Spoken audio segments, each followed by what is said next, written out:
Moment exceptionnel, très attendu par les élèves, les professeurs, les chorégraphes, mais aussi par tous les amateurs de ballet. Le grand gala de l'Académie de danse Princesse Grace a eu lieu samedi 27 juin 2017 sous les ors de la salle Garnier.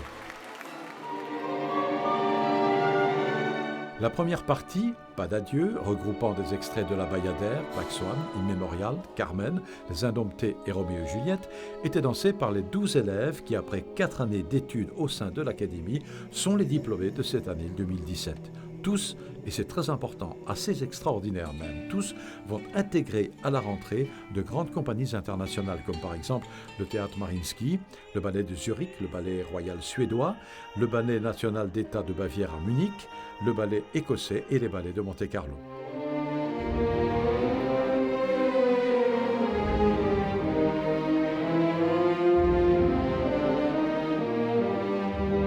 Je peux dire qu'aujourd'hui, l'Académie Princesse Grace a pris vraiment elle est dans les premières places dans les écoles du monde. Deux fois, on est un peu critiqué parce que les gens disent voilà, on choisit les meilleurs élèves, mais c'est pas vrai. En fait, on choisit des élèves qui sont très différents l'un de l'autre. On choisit des élèves qui vont dans des compagnies très classiques et d'autres dans des compagnies très contemporaines.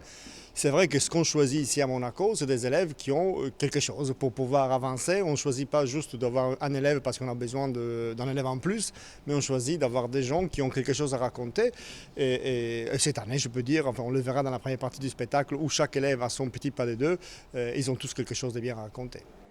Sous le titre général Études, la deuxième partie de ce gala était mise en scène par Luca Massala.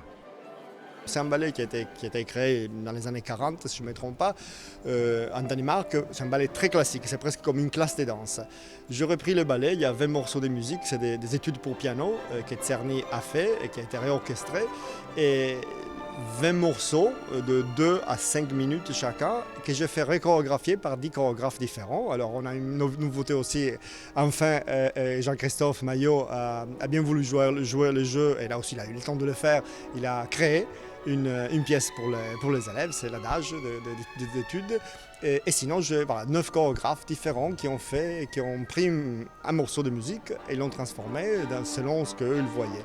Et là, après, voilà, le jeu, c'était de mettre tous ensemble, de faire en sorte que ça ne soit pas comme un petit gala, mais que ça soit comme un ballet, en fait. Comme le public ne va pas trop comprendre la pièce où elle commence, où elle finit, mais c'est un ballet qui commence au début de la pièce et qui finit à la fin de la pièce.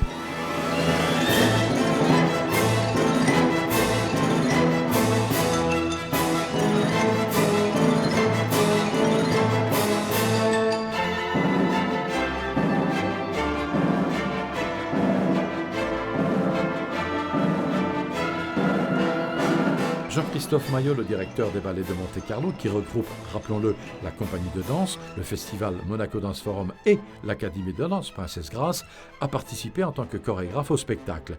Mais ce soir de gala, Jean-Christophe Maillot était dans la salle, comme tous les spectateurs, complètement éblouis par la qualité du travail et l'excellence de ces jeunes artistes danseuses et danseurs âgés seulement de 13 à 17 ans. C'est ce qu'il y a de magnifique. Enfin, moi, c'est pour ça que j'ai une tendresse infinie.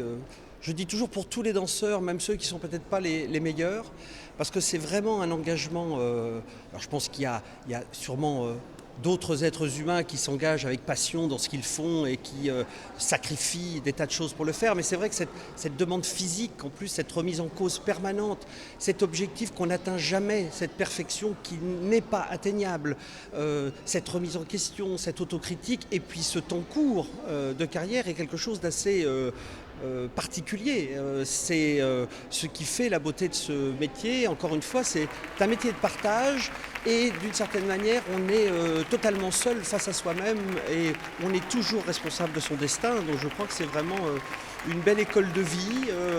Toutes ces nationalités qui vivent ensemble, toutes ces cultures, toutes ces religions, ces manières de penser différentes qui cohabitent quand ils sont jeunes comme ça. Je pense que c'est un signal assez fort pour la réalité du monde aujourd'hui. Et alors évidemment, c'est un peu cliché que de le dire, mais je pense que c'est effectivement extrêmement nécessaire.